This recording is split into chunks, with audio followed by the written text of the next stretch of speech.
jërëjëf sëñ Seexuna yaa ngi laaj ki nga xam ne dafa sàggan topp ndëngiteeg mbumbaay ak mbon ba yàlla war xolam fat ba lëndëm ba yàqu bam naagu jàpp ne moom mënatu a baax ba mujj sax sàggan yu baax yam daan defa ko si néew ndax kooku mën na sa ko delloo si société bi waaw mën na sa ko delloo si baax na nga koy delloo si mooy qul yaa ibaadiya allaziina asrafu ala anfusihim laa taqnatu min rahmatillahi inna allaha yaxfiru dunuba jamia yonent bi neel yéen jaami yàlla yi nga xamee ne da ngeen a sapp topp bakkan rek ba dem ba ñàkk yaakaar seen bopp laa taqnatu min rahmatillah bu leen naagu mu ko ci yërmande yàlla ndax yàlla di jéggale bàkkaar bu mu doon budul bokkaale innahu laa ya'asu min rahmatillah illa al xawmul kaafiruun kéefër képp mooy naagu ci yërmande yàlla kon li feeg yaa ngi yëg ne moom gëm nga ne yàlla am na rek alhamdulilah dese nga posé dese nga occasion bu yaatu te mooy tuubalal yàlla tuub ko la dëggu la ci yow rek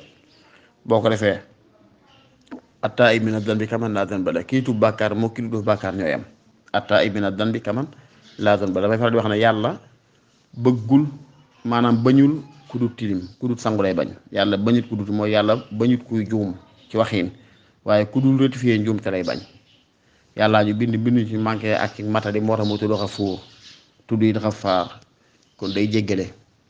ku naa damay jéggale rek xam nga ne ñi ngay jëflanteel ay juumkat lañu doon waaye sax ci njuum nag moo mën a ñàkk ci jaam waaye ñàkk a juum moom yombul kon yépp jaam bi da ko war di defalu di ci xalaat ñi topp yonent bi sallallahu alayhi wa sallam tey boo koy tudd diine di leen tudd ñu ci baree njëlbeenoowuñ loolu ñoom ci doon rek am nga benn bëccëg boo xam ne xeex nga ko lislaam xeex nga ko yonent bi gàllankoor nga ko diine te ba nga xëyee tuub te dëggal yàlla daf laa nangul ba àggil fi mu ne àggal te ci maqaama ak ciy cër kun de Seydina Omar nga xam ne dañaa mooy deuxième personnalité de l'islam ginnaaw bu yonent bi ak Abubakar mooy troisième bi kon bokk ci ñi gën ci xeet wi danga naan fam tuubee daa gàddoon ngàndaay pour faati yonent bi sallallahu alayhi wa sallam ngir weddi woon lislaam kon yàlla joojee ko dabaataloo ak yërmandeem ak kàttanam ba tey moo fi ne képp ku jéem daje yërmande yàlla suñu borom wax na ci xadisul qudsi ne bu jaam bi doxee jëm si ci man damay waaxu jëm ci moom boo waaxu jëm ci moom jëm ci man ma daw jëm si ci moom loolu lépp waxin da ci ne yàlla day gàttandub jaam la am yéene solo mooy nit ki am yéene baax ba noppi di góorgóor sabab lu baax boobaa yërmande yàlla mën na ko dabaatal waaye nit ki day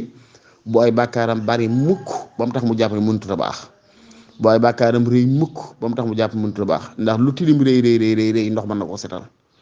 lu tilim yàgg ndox mën na koo setal te nag tuub saabu la boo xam dafay fóot deru xolu ab jaam comme ni saabu di fóoti deru ab jaam waaye nag da dul yam ci tuub ak astaxfirullah ni rek da ngay am yéene tuub fa seeni rëccu ba noppi nag wéyal warugar yi la yàlla teg bu julli jotee nga def ko ca waxtu wa defe ko na nga ko mën a tey ñaan yàlla mu nangul la bu war jotee nga defe ko noonu boo amee loo sa ko war mu ngew yooyu pratique yooyu nga xam ne moom lislaam teg dafay lu am solo ci xol boobaa la ngay njuumte ci ay ndaw yu ndaw mbaa yu rëy jéggulu ko dan la yomb waaye bu génn taxañ la yàlla santaay def nga teg fële doo julli bu baax doo woor doo def nangam ba noppi léegi sa xol di tiit ngay du mën a nekk da ngay dëkke ak mooy moo tax kon faaw rek nit ki daal yi ko yàlla sant